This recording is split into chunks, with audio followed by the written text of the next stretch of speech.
What is going on, guys? We are back playing some more on the HermitPack. So today we're going to be doing a little bit of a throwback, and we're going to be working with Canola Power again. So if you've seen any episodes earlier on in this series, you should know that Canola Power was essentially supplying all of the power to the old base, and it was great for early game. It's actually probably one of the best early game power sources you can get. It's really easy to set up, pretty fun to set up, it looks great. All around just a great power source, but unfortunately we outgrew it relatively fast, and all the new fancy machines that we've got and the refined storage system and everything requires a lot more power than the setup we had previously could supply us. So we moved to the environmental tech solar panels, and now we're getting a pretty steady supply of power. We're getting a net gain of power too, but eventually we're going to need another power source to go along with it, and so I decided we are going to revisit Canola Power, but we're going to make some tweaks to it. If you don't already know, Canola Power can kind of be upgraded. There's three tiers. There's the basic tier, and then you can go to tier, I guess you could say the second tier, and then the third tier, where you are going to not be upgrading the speed at which the canola is produced, but you're going to be upgrading the oil that you get out of it. So you're always going to be getting the canola oil, but then you're going to be doing a couple things that Actually Edition offers to make that oil better, kind of more refined, and thus it's going to generate more power for you. So it's actually quite a lengthy process. If you look at my inventory, we've got a lot of different things in here, mostly Actually Edition stuff. We've got a little bit of Ender.io stuff going on in here too, but that's because it requires a fair bit of energy transfer, item transfers, and actually redstone transfers. So that's why we've got all those conduits. But most of this stuff is from Actually Editions, and we're going to need it to set up the second tier processing today. I think it's actually really cool the way it's going to be set up. It's pretty intricate, and the tier 3 of course is even more intricate. We're not even going to get to that today. I would have done tier 2 and tier 3 in the same episode, but unfortunately it is exam week. I just had a differential equations exam a couple hours ago. I've got an organic chemistry 2 exam tomorrow, so I'm a little bit busy right now. Hopefully you guys don't mind that we're going to have to do tier 3 in a different episode, but I think you guys will enjoy this one just as much. So if we look up here, I have done a lot of work off camera. I cleared out this whole area. If you recall, there was a wall right along here just going all the way up. So I knocked down that wall, cleared out this whole area, and it was actually kind of a pain in the butt because if we look up here, you can see that sand was basically over the entire area. So I had sand falling down on me and I was clearing that out. But we are now left with this nice area here. There's still a lot of tweaks that have to be made to this. If we hit F7 and look, you can see there's a lot of places that things can still spawn at night. Most things automatically get picked up and brought over by the relocator obelisk. But unfortunately, I don't have magma slimes in there yet, so those are actually still spawning in the base. That's really the only problem, but eventually I'll figure out a lighting solution for this over here. But all in all, this is where it's going to be set up. So over here, we've made all of the necessary upgrades. This is as good as our farm can get for growing the canola. We've got the fertilized dirt, which we actually concluded was better than just putting the worms down. Unfortunately, it does need to be tilled right when you put it down because the farmer does not automatically till fertilized dirt like it would do with regular dirt, but it stays tilled, so it's perfectly fine. And then we've got the greenhouse glass above it, nothing obstructing the view from the greenhouse glass to the dirt. So the maximized efficiency of the canola is done. It's going to grow as fast as we could possibly want. So the first order of business is to get that set up over here. I've got a bunch of seeds. The rest of the seeds are in this sack of storage. So we're going to take the farmer, we're going to throw it down and get this all hooked up. So there we go. Got to make sure it's facing the right way. And that should be 1, 2, 3, 4, 1, 2, 3, 4. So it's right in the middle. So we can throw these canola seeds down and we can grab out another 4 stacks and throw them in here so this is completely full. So we just got to add some power to this, and I'll worry about that in a second. When we throw it on the dimensional transceiver, I don't really know where I want to throw it down up here yet because it's going to attach to a lot of different things. Probably end up throwing it down somewhere in line with this, like maybe right here, somewhere in the floor. Actually, we'll probably do that right now because we're going to need to power a bunch of different things around here. So let's just throw it down like right here. So there we go. Maybe I'll put this down one more, but I think it's actually fine right here. And we'll just add some conduit facade right here to cover the conduits that need to run to this. But for now, we'll just run them like this, and it'll look a little bit bad, but whatever. It's not really that much of an issue. So we're going to get I guess really all that matters right now are the energy conduits. So we're going to hook this up right here to start because I want this to start collecting right now. And eventually we're going to turn this into a big loop of power. but we're going to be getting additional power, so we're going to need to be able to send that elsewhere, which is why we're going to loop it a little bit in a strange way using the dimensional transceiver. But so we're going to go down to the energy, and we are going to receive energy from here, so this should get powered, and you can see it's planting really fast right here. So that'll be going, and we'll worry about the rest of that when we end up pumping the power back in. But so this is running right now, and you can see this stuff is growing relatively fast.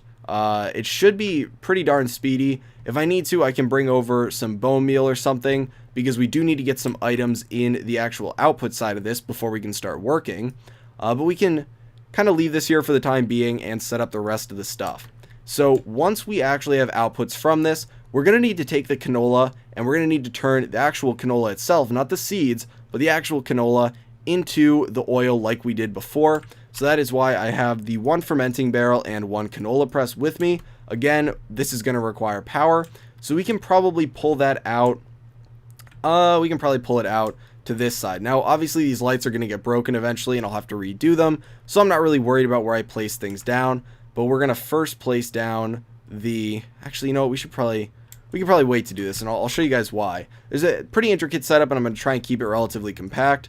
But we'll worry about making the oil later. First, we need to get the Atomic Reconstructor down. So this Atomic Reconstructor is going to go right over here. So it'll go right here.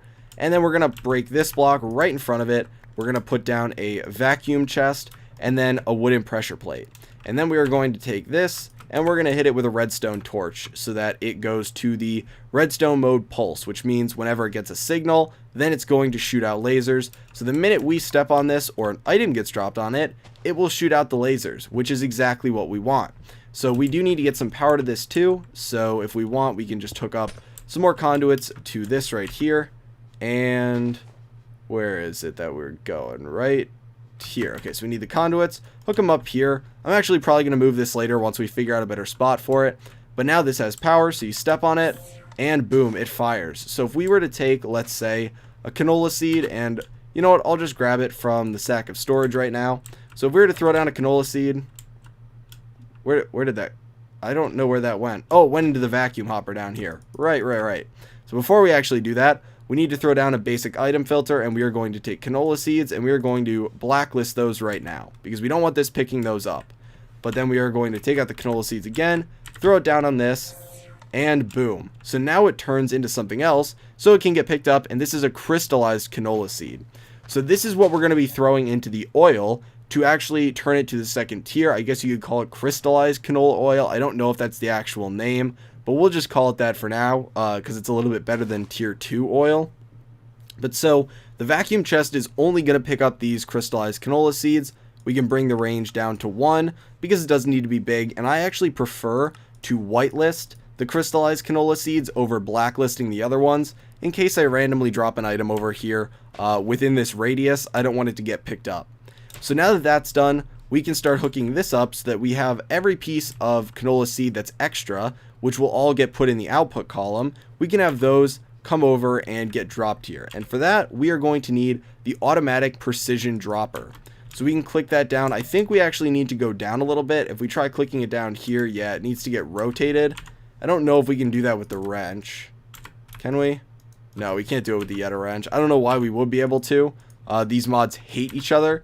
Ender.io and Actually Editions absolutely despise each other. And you'll see a little bit why I'm saying that later. But so we're going to come down here, throw this down. So it's going to be dropping items down. Now it only drops one item at a time. And there's a couple settings we can mess around with this. But for now, we just want it to be like this. We can break this block back here. And there we go. So this is going to get, let's say, the canola seeds in it, and it's going to drop them down. And when one of them's down here, it's going to prevent it from dropping them. So it's only going to drop one at a time. So this will pick them all up, and it'll slowly convert all of these that we have like this. Now you could drop a bunch of them at once, but there are a couple setups that you might set where you only want it to drop one at a time because you only want a couple of these items converted. Now for this setup, you could drop a bunch of them down here at once, but when we go to tier 3, that's one of the cases where you really don't want all of them getting dropped at once. But unfortunately, you're not going to be able to see why until we get to the tier 3. So you're really just going to have to trust me on this one for now. But so these are all getting converted now, which means we need to bring the items up to this using conduits. So we can hook up the conduits here, and we're going to have to make our way down there and set it to output and extract. So extract without signal, and then we need to bring it over here. So we can just kind of wire it around. And actually, you know what? I want to set this to not extract right now. Yeah, so let's set it to active with signal because we need to kind of wire it around this block right here. So just kind of shimmy our way around this block and make our way up to this. I don't actually know how I want to do that. You know what? Let's do it like this. Let's break the energy and let's just bring them both over here. So the item over here and the energy, and then we're going to run them both up together. Conduits don't look that bad. It doesn't matter if they're showing. So like that, and bring it up and over, and then we'll deactivate this one, and this will be insert, and then we need to set it, because we only want stuff inserted in this if it's a canola seed. So we're going to come in here, we're going to grab out a canola seed, come right up here, put one in, so that's whitelisted. So only canola seeds are going to go into this, and we actually need it like that because we are going to be setting it so canola itself can go to a different part of this system, specifically what's going to make oil for us. Okay, sorry about that, guys. I just had to cut the video because I had to go get some water. I guess my mouth was getting a little bit dry from recording, but now we are back and better than ever. So we're going to be getting back into this. Now we need to make the oil, which is going to use the fermenting barrel and canola press, and I guess these can get put... I'm trying to think of where the best place to put these would be. We can put them over here then. So it's getting processed on both sides and then kind of brought back together in the center. So we'll put down it's the canola press and then the fermenting barrel. So they can go down just pretty much adjacent to each other since they automatically go from one to the next. So this will go right over here, the canola press, and we can run the items over in the same exact fashion that we did for this side. So we can bring it up here. And the conduits can do the same. So there we go. And this will be put on insert and filter it again. And then this one is going to whitelist, and it's going to whitelist canola. And wow, we got a lot of canola in there already. So there we go. And now I think it should be safe. Ooh, oh right, we can't automatically click it back in there. So we just got to put this in here manually now. And it should be safe to set this down here to extract. So... now it should always be going. We should hear some of the zaps coming eventually because we should be getting some canola seeds kind of overflowing into this. If we click these in here, if we get these canola seeds out and click all of these in there, now we should start getting some overflowing canola seeds going into this setup over here. And then over here we should be getting a bunch of canola, which should then be getting turned into oil. And of course we are not going to burn down this oil again. There we go with some of the canola seeds. Eventually I'll add a muffler. We might add that at the end of today's episode because this is a little loud, but for now we're going to turn down the master volume so that we don't have to listen to that too much. But what we have to do now is kind of bring these together because we need to manually drop these crystallized canola seeds right here into an actually placed bucket of oil. You don't just combine them in a machine, you got to manually drop them. And that's where a lot of the stuff that we're going to be using today comes from. And I was actually surprised because I don't know if this was a recent change, but I've had issues before with conduits connecting to these from Ender.io. I mentioned it earlier, but I said these mods don't like each other, and that's usually the reason I say that is because you normally have to force a conduit connection with the wrench. So I think we'll have to do that this next part, but we're going to be combining these, and it's going to be using the scanner, the precision dropper, and the fluid placer and fluid collector. And we can do this setup. We can do it right over here, I guess. I was gonna say actually we can do it in the middle. There is a middle. I was gonna say if it's an even number, we're not doing it in the middle because there's no middle, but we can do it in the middle right here, pretty close to these. So we're gonna start with the fluid placer like this. It's gonna place it right in front of it, and then we're gonna put down a scanner on this side, and fluid collector over here. And then we are going to break the bottom block, and we are going to place down a precision dropper. So we're going to be changing a lot of these to different modes. I believe we want to change this one to the pulse, so it'll only go when it gets a redstone signal. And then we want to change, I'm trying to think. We're going to have to think. I'll go back and I'll change some more of these once we get to it. What we need to do is start bringing things in here. So the oil needs to go over to this right here and get placed down. So we need to use the fluid conduits, like so, and we can just bring it over here pretty easily, like this, and boom, there we go. And you can see it gets placed, and unfortunately we have to set this one to pulse now, as you can probably see why, because this just picked up a bunch of the oil that we didn't want it to, and I guess we kind of got to pump it back over there now. So what's an easy way to do this? Let's pump it like this. Oh man, these are just not lining up together. Okay, there we go. Pump it like that into this thing. So let's get the wrench out. This should allow us to reconnect these, right? There we go. Okay, so let's reconnect that too. Good, that's good. Okay, so got all the oil out of there. Now we can collect these back, and awesome. So the oil is down right now. Now this is state 1. Let's do this like a thermodynamics problem. This is state 1. So we want to say with one of these, it doesn't really matter which one for the scanners, but we want to click set to current block. So right now the block in front of it is the one that it will be scanning for. And when this block, which is the oil, is in front of it, it is going to give us a redstone signal. Now we're just going to leave it for the generic redstone signal it's going to give right now. You can adjust some of the levels of it, but we want this one to detect when there is that in front of it. And now we kind of got to go below it and do a little bit of redstone work. So I'm going to clear out this whole area down here. I don't think we're going to need this whole area, but we're going to do that. And we are going to be using some of the redstone conduits and some sequencers from RF tools. So we are going to come down, we'll put down a redstone conduit here, and we are going to get a sequencer, and we're going to face it. Oh, it's just so awkward because we have to have a block placed down below it. Okay, so we'll place a block down here, and we'll get the sequencer back. So we'll place it down like this, and can we rotate it? Can you rotate it with this? We want it like this. So we want it pushing in this direction. So we're going to take this sequencer and we are going to set it to loop 4. So it loops the cycle when a redstone signal is present, and it restarts when there's no signal. And we are going to set this to just be a generic loop. You don't need to click all these boxes, you can only click one, but this will essentially say that every 7 ticks, I believe it is, it's going to send another pulse. So that's what we want. And then we are going to break this, and we are going to be putting, oh man, I'm picking all these up accidentally. Okay, we're going to put them back down over there. So we're going to put this here, disable this. We do not want that connected to anything. We're going to loop this back around, disable that, and we need to bring it down and connect it to this thing right here. So it's a little bit of funky wiring. I'm sure there's a better way to wire this. We can easily disconnect these by clicking there, and then we need to force a connection here by, oh no, it should just be right clicking then, I guess. So we are going to force a connection there. So basically what this is saying, and this is really messy way of setting this up, I know, and once we add the conduit facade on, it'll look a lot better. But essentially what this is saying is when there's oil in front of this, trigger a redstone signal that is going to pulse and force this to drop something. So this is on pulse, meaning it's only going to shoot something out of it or drop it when we have a redstone signal present.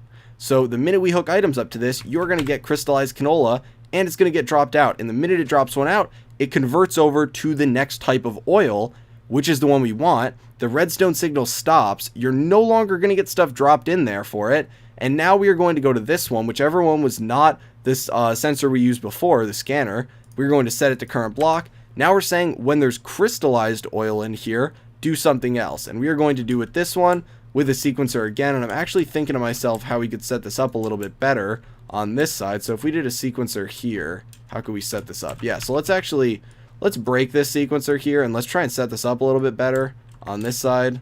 There's got to be a better way to set this up. That was such a crude way of setting it up before. It looks so bad too. Okay, so let's put that there. This block, we're going to break it and come back up. Cover this up. Okay, so let's say we've got the block right here. We got the sequencer right here. Make it facing out. It should still have the same settings, I think.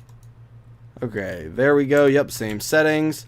And then we can just kind of bring it down. So let's go like this and just run it down here.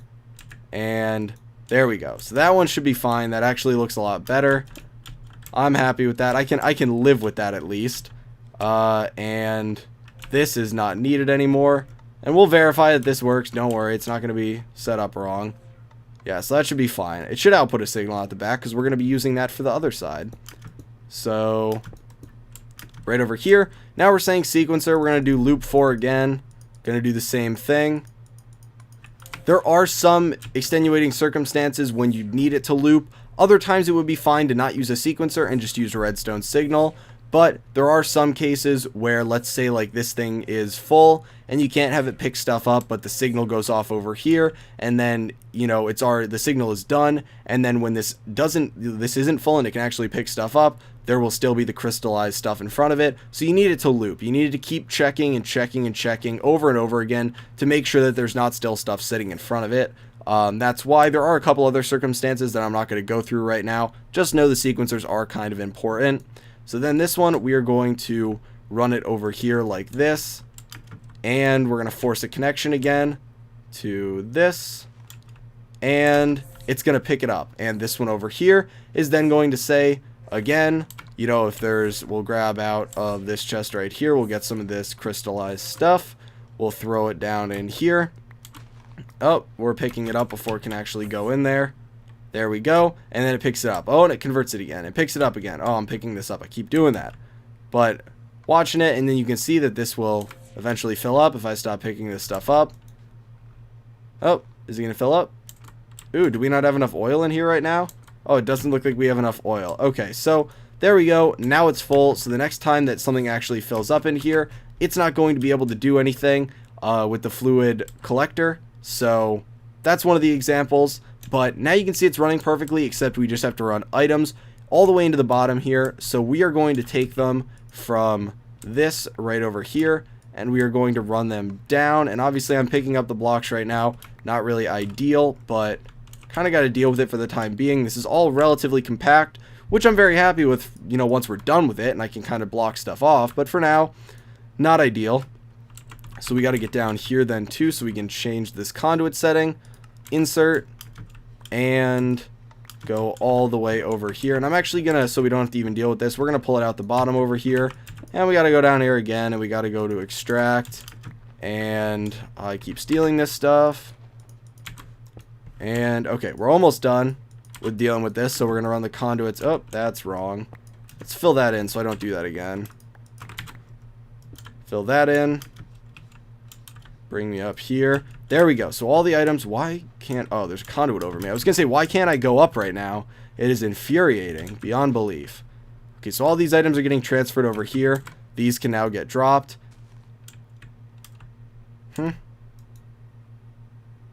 This is out of power. What? Oh, is it filling this up over here right now? And it's not getting power over there?